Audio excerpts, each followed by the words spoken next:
Today we're simming the NFL playoffs in Madden 26, playing every single game until we see who gets the Lombardi trophy. Here's what the playoff bracket looks like. And our first game is going to be my Carolina Panthers going against the LA Rams. I know a lot of people are counting those out right now, but hey, we beat them one time, so why can't we do it again? At halftime, it is a tied game, 3-3. Rams do go down and get a touchdown before the fourth quarter, but inside the fourth quarter, we do as well. It is still a tie game with only a minute left. We have to hop in and see if we can at least get in the field goal range. We have it in a 3rd and 20 though, and Bryce Young gets sacked, so now Matthew Stafford gets the ball left, and he still has a minute and 1 timeout. Especially with Matthew Stafford quarterback, I do not feel safe right now. They're right around midfield already. It is not looking good for us. He throws it, and it's not a first down, so it'll be 3rd down right around field goal range. Hopefully, we'll stop them right here, and they'll have to take a long field goal, but they pick up the 1st down. Even if they don't get any more yardage, they'll probably end up making it for there. Stafford has plenty of time in the pocket, throws it, and is caught by Puka inside the 25 now. They're definitely about to make this field goal, and they do to win the game of 13-10, and they're moving on to the second round. Kind of upset that my Panthers lost the first round, but we made it close, and also just being in the playoffs is huge for Carolina right now. Our next game is between two great rivals, one of the biggest rivalry in sports, the Chicago Bears and the Green Bay Packers. Halftime is a tie game, 0-0. We're having a heavy defensive game right now. Entering the fourth quarter, the Bears are winning 3-0 right now. Let's see if the Packers can go down and get a field goal. They cannot, and the Bears end up scoring another field goal, and they end up winning this game 6-0. No offense to Packers fans, at least y'all got in the playoffs, but how do you get in and score 0 points? That's kind of embarrassing a little bit. Now we have to hop over to the AFC side, and what I think is one of the best matchups that we get in the first round, the Buffalo Bills and the Jacksonville Jaguars. Jaguars are probably one of my Super Bowl favorites right now. Also with Josh Allen, you can never really count the Bills out. It is very close at halftime in this game as well. The Jaguars are winning 3-0. Can the Bills score at all? It doesn't look like it. Same score entering the fourth. Bills are driving now though in the red zone and do end up getting a touchdown.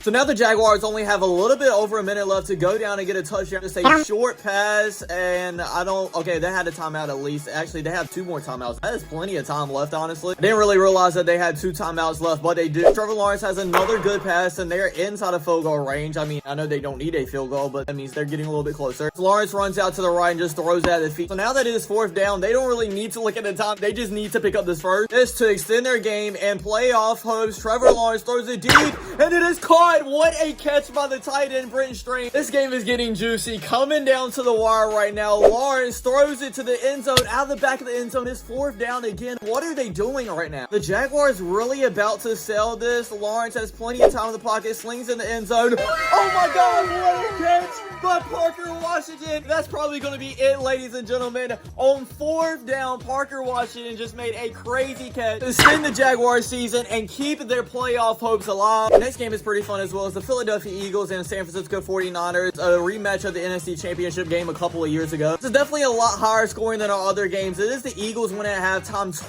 28-14. Eagles go down to get another touchdown. They are blowing the 49ers out right now. They're trying to fight back with a touchdown. I doubt they can come back from that big of a deficit, but they get the ball back here, and it's only a 1-score game. We have to hop into this one as well with a minute 36 seconds left. We are getting some really good games in this simulation so far. Also, they need to pick up the 1st down because it's 3rd and 6 right now. Purdy steps up in the pocket, ends up getting sacked. It is 4th down, 26 seconds left. I doubt the great comeback story is going to prevail now, but Purdy slings it over the middle. Oh my God, what a catch by George Kittle. Only got 10 seconds left, so this is probably going to be the last play of the game. Purdy just slings it out of bounds. Okay, 4 seconds left. Now this is the last play. See if they can pull off a miracle to keep their hopes of a Super Bowl trophy alive. Purdy throws it deep downfield, and it is an incomplete pass. So the Eagles end up winning this game and moving on to the divisional round. On to our Sunday night game, which I really don't understand why this is Sunday night because it isn't really that interesting of a game. I mean, it's 2 great teams in the Patriots and the Chargers. It's just like no storylines in this one.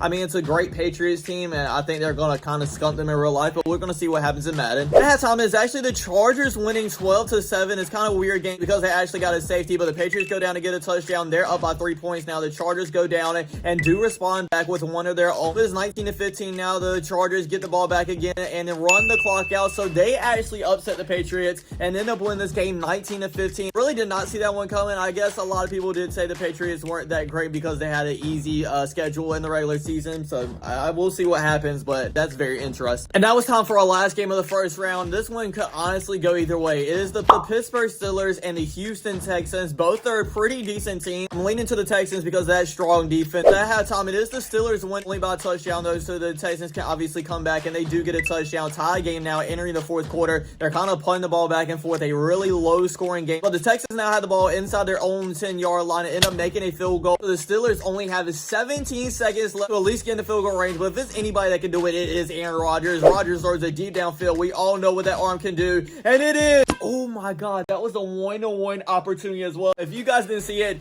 DK or somebody was wide open in the middle of the field. 10 seconds left. This might be Aaron Rodgers' last game. Kind of just throws over the middle. I guess he was trying to pick up the first, but if he would have caught that anyways, the clock probably would have ran out. So I don't really understand that. But anyways, the Texans are moving on to the next round. So we now have our bracket for the division round, and this is exactly what it looks like. My really interesting matchup is Seahawks-Rams. We have the Eagles and Bears up first. Halftime is a very close game. The Bears are winning, but only by 7.7-0. Then they go down and get a touchdown in the third quarter. The Eagles have to start fighting back in now if they want to stay in this game, but they still can't get a touchdown. The Bears score again. Doubt the Eagles can come back, and they cannot. The Bears end up winning this game at 17-7. So in Caleb Williams' second year and Ben Johnson's first year as a head coach, that duo leads them all the way to the NFC Championship game at least. Our next game I do think is going to be heavily one-sided. It is the first seed Denver Broncos versus the 7th seed in Chargers. At halftime, it is the Broncos winning this game, but it's only by 4 points. The Chargers are obviously still in this game. They go down and get a field goal as well, so entering the fourth is only a 1-point game. The Broncos do go down and end up getting a touchdown. Still only 8 points though, 1-score game. Chargers go down inside their 10-yard line, but they don't end up scoring. I guess they turn it over on downs or something, and the Broncos do end up winning this game. Now we move on to Sunday. Our next game will be the 3rd-seeded Jaguars and the 5th-seeded Houston Texans. Halftime is only a 4-point game, a 7-3. Texans winning, very low scoring. Texans end up going and get a field goal and another one as well, so they're going to kind of pull away with this one. End up winning this game by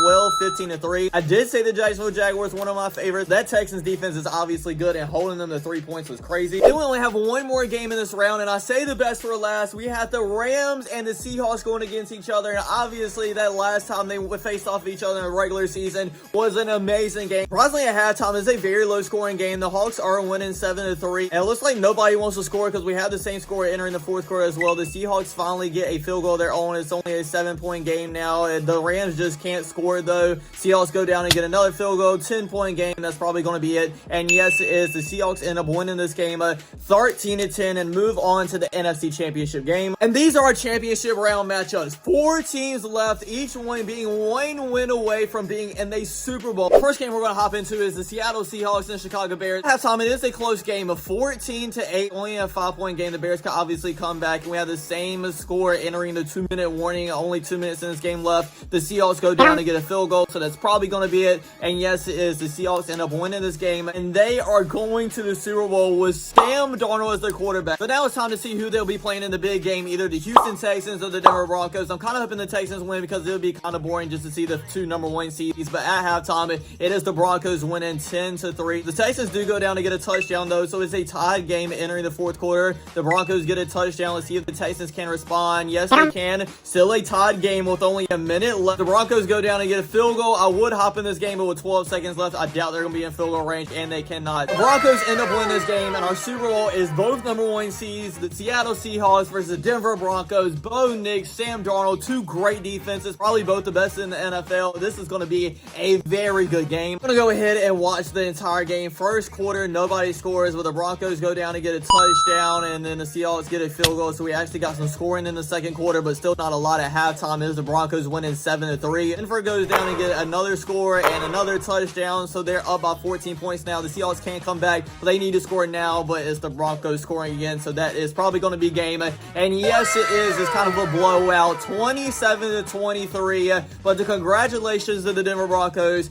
to Bo Nix, to Sean Payton. They are Super Bowl champions. Let me know what you guys think in the comments down below. Are we actually going to see the Broncos be Super Bowl champions, or do you think it's another team? Leave your prediction. And thanks for watching, everybody. I really hope you enjoyed. I hope you enjoyed watching the entire season, but obviously we're going to post videos in the off season as well. Don't forget to like, comment, subscribe, and I'll check you guys out next time. Peace.